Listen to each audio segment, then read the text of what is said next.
수피 일로와.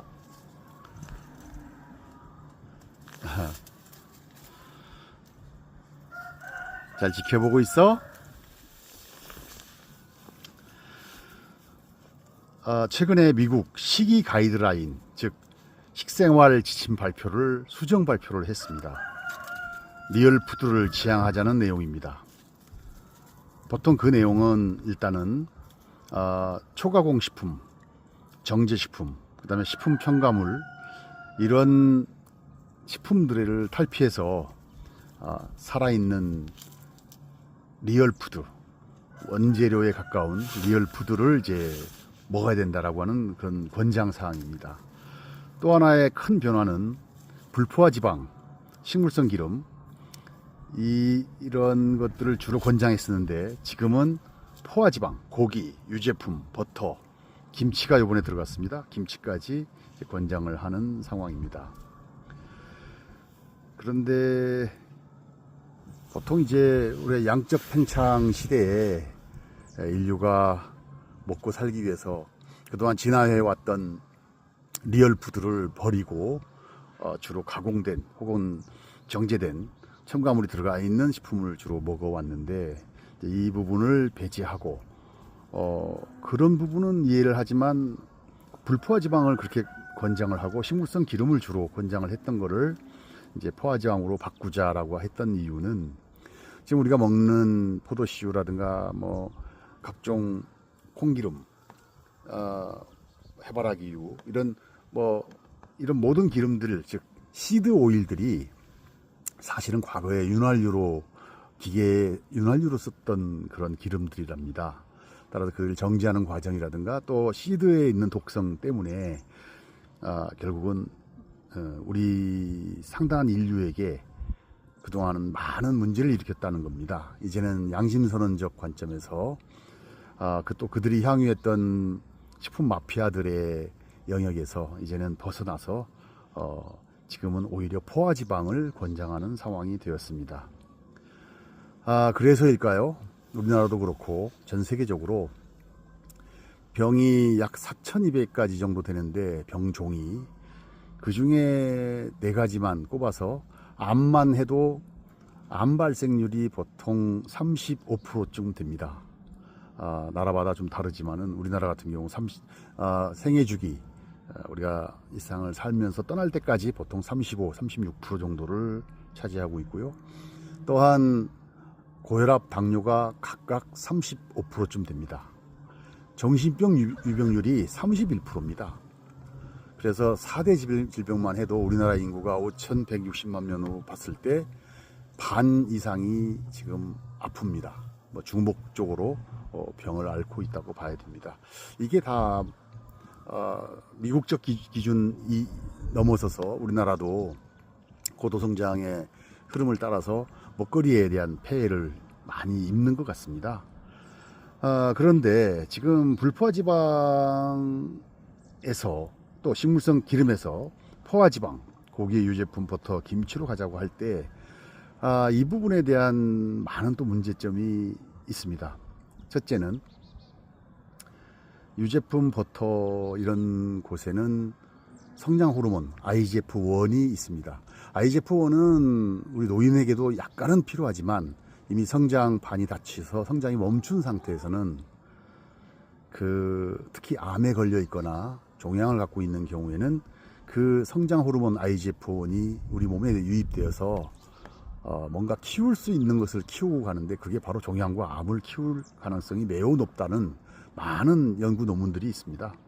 따라서 이렇게 식생활 지침이 변화됐을 때 고기 유제품, 특히 버터를 많이 먹었을 때는 IGF-1의 문제가 있고, 가장 큰 문제는 GMO입니다. 유전자 조작. 지금 미국 식이 가이드라인에서 권장하고 있는 고기, 유제품, 버터, 이런 내용들은 대부분이 GMO입니다. 거의 99% 이상이 GMO입니다.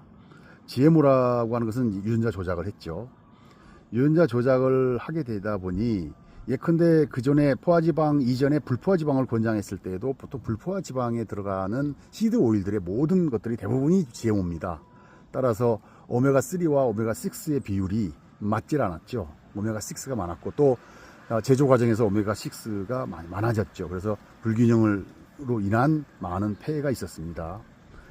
그런데 지금 핵심적인 문제는 IGF-1도 문제지만 GMO에 있어서는 지금 우리가 먹는 돼지고기, 소고기, 닭고기, 우유, 계란, 오리고기 거의 대부분이 GMO입니다. 유전 조작입니다. 계란까지요. 그래서 결국은 이 계란 하나만 가지고도 사실은 우리가 대략 성인 60kg라고 하면 60g의 단백질이 필요합니다.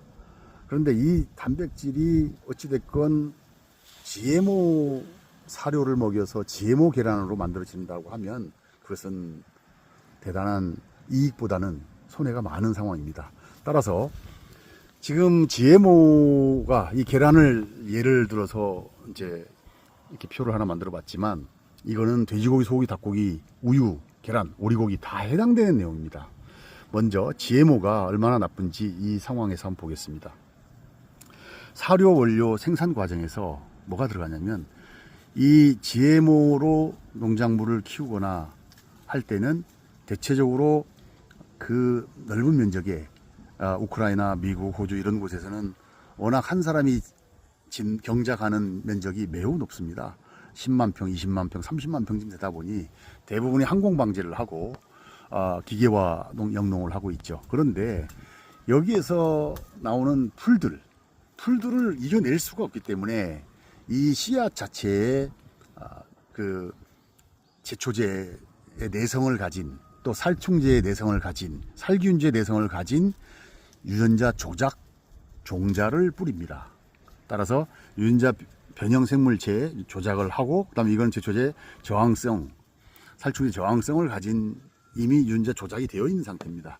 우리가 유전자라고 하면 보통 RNA, DNA, 아미노산, 단백질 형태로 된다고 봤을 때 이미 유전자가 조작되었다면 우리 이 씨앗을 통해서 만들어진 또 이 사료를 통해서 만들어진 계란이 우리 몸에 들어온다면 분명히 우리의 유전자를 조작할 가능성이 높습니다.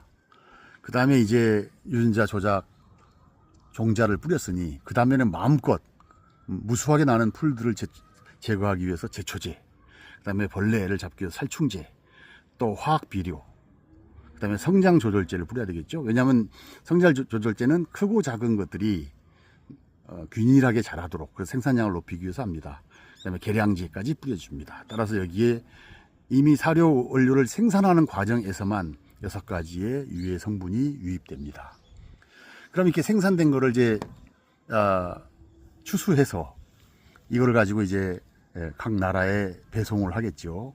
그러면 운송할 때 보면 배에 싣고 옵니다. 보통 한 달, 2달 이렇게 걸리겠죠. 그렇게 되면 습한 바다를 건너오다 보니 습기 때문에 방부제를 뿌립니다. 왜냐하면 그 사료용 곡물들 혹은 사람이 먹는 곡물들이 상할 수 있기 때문에 그 다음에 사료에다 방부제를 뿌리고 그 다음에 미처 제거하지 못한 살충제를 또 뿌립니다.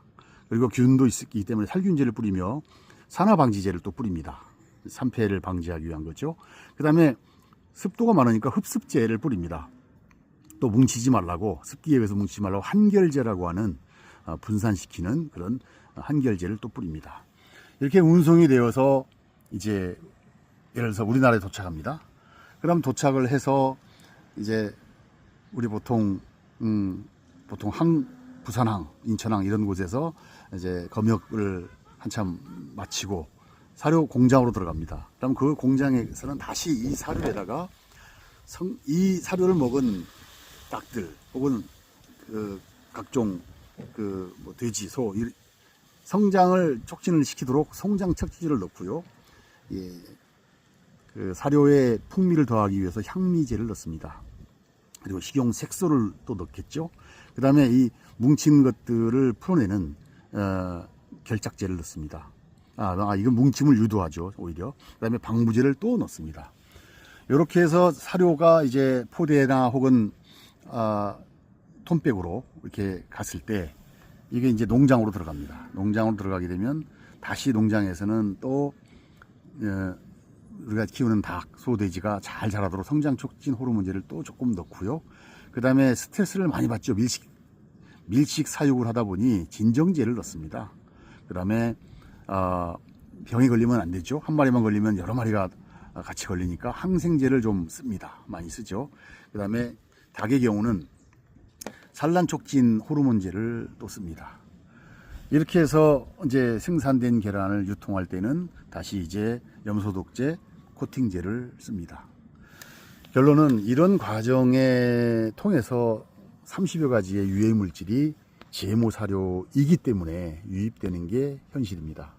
따라서 지금 미국 식이 가이드라인, 식생활 지침 속에서 고기를 먹어라, 유제품, 버터 이런 거를 권장을 하지만 아쉬움이 있습니다. 대전제는 난 GMO여야 됩니다. 그래야만이 이런 유해 물질이 유입되지 않은 건강한 먹거리로 우리가 지금 당면에 있는 4대 질병의 그 다음에 앞으로 더 늘어나는 조기 사망, 많은 병들을 예방할 수가 있을 거라 보는데, 인류가 이제 뭐 80억에 가까울 정도로 증가했고, 먹거리는 부족하고, 기후변화라든가 많은 문제로, 결국은 기아로 허덕이는 나라도 많죠. 따라서 현실적으로는 GMO 사료를 쓸 수밖에, 또 GMO 음식을 먹을 수밖에 없는 게 현실일 겁니다. 그러나 암환자, 그리고 지금 지병을 갖고 있는 분들은 특히 GMO에 관련 통해서 생산된 모든 돼지고기, 소고기, 닭고기, 우유, 계란 모든 것은 잠시 멀리하고 난 GMO 계란, 난 GMO 우유, 난 GMO로 만든 그런 축산물과 음식을 선택해서 먹어야 될 거라고 봅니다.